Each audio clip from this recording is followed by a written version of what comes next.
Temos hoje a cidade de Porto Real num crescimento na nossa região como uma das cidades que vem mais se destacando. Mas também nós temos que analisar que houve uma série de ação do governo para chegar a esse patamar. Por exemplo, quando nós assumimos o governo em 2005, nós tínhamos uma receita prevista na ordem de 50 milhões. E evoluímos... 50 milhões por ano, 50 milhões por ano, claro. Deixar claro. E evoluímos para 180 milhões este ano, 2011, e 2012 devemos passar para 240 milhões de reais. Como? Primeiro, ação de trazer para o município todo o emplacamento do carro produzido na Peugeot, hoje é emplacado em Porto Real. Isso agregou à nossa receita 4, 5 milhões ano. Trouxemos também a PSA, a Citroën, que é uma empresa de importação que existia no Rio de Janeiro desde 2001, trouxemos para Porto Real. Isso agregou... A produção de motores. Exatamente, 50, 60 milhões. A produção de motores. A Magneto evoluiu, cresceu. A Faurecia cresceu. Com isso foi agregando ao nosso orçamento esses valores. A própria Galvasud, houve um crescimento que se transformou em CSN e cresceu também na nossa região. Também agregou na nossa receita. E com isso nós evoluímos a receita para 240 milhões em 2012, que acredito que nós vamos chegar a esse patamar em 2012. Ou seja, houve um trabalho em cima do crescimento dessa receita. Criamos a nota fiscal eletrônica, que evoluiu a receita também com relação à sonegação, ou seja, nós saímos de 300 mil de receita para 800 mil. Houve um crescimento, o ROIT federal, que não existia no município, trouxemos para o município, o ROIT federal, evoluiu a receita também. E o desenvolvimento da Peugeot. A Coca-Cola também investiu muito na região, houve um crescimento também com a Companhia Fluminense de Refrigerante.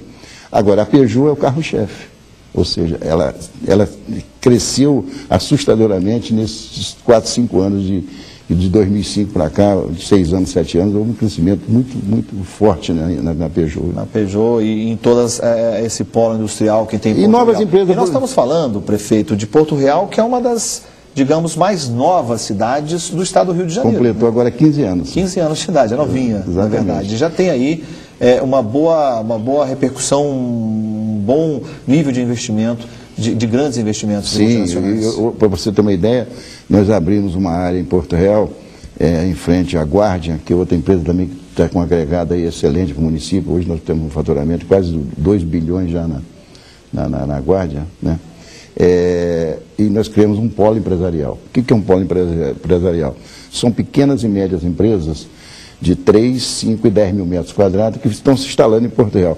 E já conseguimos se instalar 19 novas empresas para Porto Real, que vai ter acesso direto à empresa de automobilismo. Ou seja, muitas dessas empresas que estão se agregando nesse polo vai trabalhar com a Peugeot.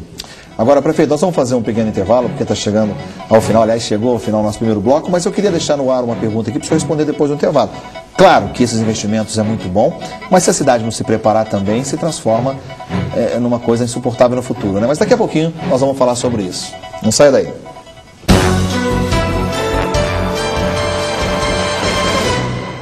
Entrevista coletiva de volta, hoje dando início a uma série de entrevistas especiais sobre a nova revolução industrial no sul do estado do Rio de Janeiro. Você pode dar sua opinião sobre esse tema. Anote aí nosso e-mail, entrevistacoletiva@band.com.br. Nesta primeira entrevista, eu estou conversando com o prefeito de Porto Real, Jorge Sefiotes. Prefeito, e nós estávamos falando no bloco anterior desses investimentos financeiros, né? E eu deixava no ar lá a questão da preparação, até porque Porto Real, a gente sabe, como o senhor disse aí, é uma cidade nova, 15 anos, uma cidade pequena, e que até bem pouco tempo, prefeito, era uma cidade voltada principalmente para a produção, pequenas produções agrícolas, né? Inhame, né? Feijão. Quer dizer, como é que se estrutura a cidade para não receber um impacto negativo? A minha preocupação, exatamente no sentido de fazer com que a cidade tivesse qualidade de vida, quando eu assumi em 2005, eu procurei trazer condições de vida para a população, ou seja, frear o desenvolvimento desordenado. Então nós crescemos dentro do patamar que hoje nós estamos chegando a 20 mil habitantes e tem uma receita para oferecer condições de qualidade de vida para a sua população. Ou seja, preparamos a cidade para o futuro. Para você ter uma ideia, um terreno, quando eu assumi o governo em 2005, custava de 2 mil a 5 mil. Hoje você não compra um terreno em Porto Real por menos de 50 mil. Valorizou essa. Valorizou, houve uma valorização. E com isso você evoluiu a qualidade de vida na cidade. Então nós começamos a preparar a cidade.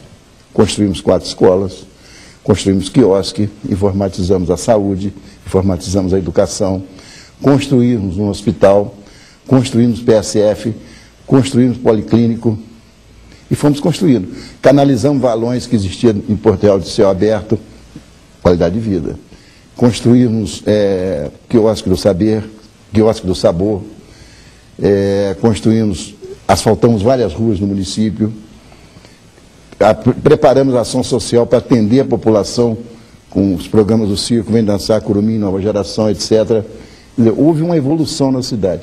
E se começou trouxemos a receita, ou seja, evoluímos a receita. E essa receita começamos a preparar a cidade para a própria população. Mas, prefeito, deixa eu só colocar uma outra pergunta nessa história toda, porque diante desses dados, né, a gente sabe hoje que Porto Real, por exemplo, cerca de 8 mil pessoas trabalham ali no cinturão industrial de Porto Real. Mas uma grande maioria dessas pessoas não vive em Porto Real, né? Vive fora em outras cidades. Se a partir de agora, com esse crescimento regional, porque tem pessoas que fazem previsão seguinte, faltarão casas, né, não só em Porto Real, mas em toda a região, porque um crescimento industrial atrai pessoas, famílias, que precisarão de casas para morar, que precisarão de sistema de saúde para ser atendido. Então, assim, a pergunta que fica com relação a Porto Real, quer dizer, como é que o senhor vê isso, se começar a migrar muitas pessoas para morar em Porto Real? Nós temos hoje vários loteamentos em andamento, ou seja, você adquire um lote hoje em Porto Real na faixa de 40 a 60 mil, mas você financia esse lote em 36, 48, 60 prestações. E hoje existe a facilidade do crédito imobiliário. Você consegue esse crédito imobiliário nos bancos e começa a construção. E existe hoje grandes empresas, algumas empresas construindo em Porto Real e vendendo essas propriedades financiadas por banco, etc. Então, essas pessoas que estão hoje trabalhando nas indústrias em Porto Real começaram a vir morar em Porto Real. Ou seja, já existe essa migração? Já existe. Em vários bairros, Világio, Colina, etc. Vindo para Porto Real morar em Porto Real. Ou seja, porque ele consegue um financiamento de uma casa própria e já começou a vir morar em Porto Real. Eu vou passar Por quê? Porque você deu condições. No momento que a cidade precisa de atrair morador, de que maneira, Lizarelli? Você tem um hospital. É isso que eu queria falar. Só para interromper, professor, eu vou passar os dados aqui, inclusive passado pela a própria assessoria da Prefeitura de Porto Real. Olha só, Porto Real tem hoje cerca de uma estrutura, né, na saúde, são cerca de 400 funcionários diretos, ou seja, contratados pela própria Prefeitura, concursados, aliás. Exatamente. São 112 médicos, 22 enfermeiros, 10 dentistas e outros 80 técnicos. Quer dizer, essa estrutura hoje é a estrutura da saúde em Porto Real.